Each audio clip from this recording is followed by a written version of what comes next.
قصة حب انتهت بمأساة مروعة. جريمة بشعة راح ضحيتها سيدة في مقتبل العمر، وانتهت بمصير مؤلم لمخرج سينمائي معروف إبراهيم لاما.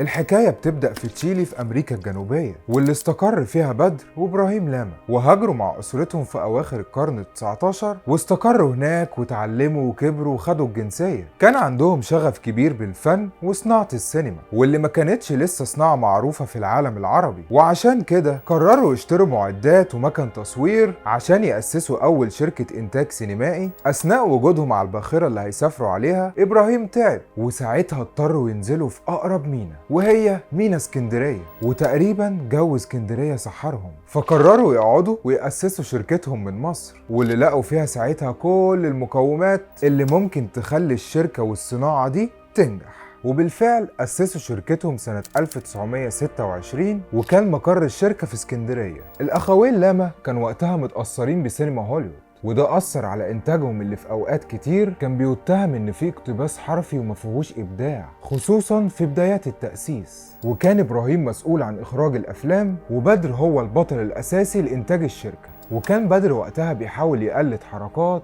ولبس النجوم العالميين ساعتها زي فالنتينو ونوفارو. بدر ما كانش بيعرف يتكلم عربي كويس، وعشان كده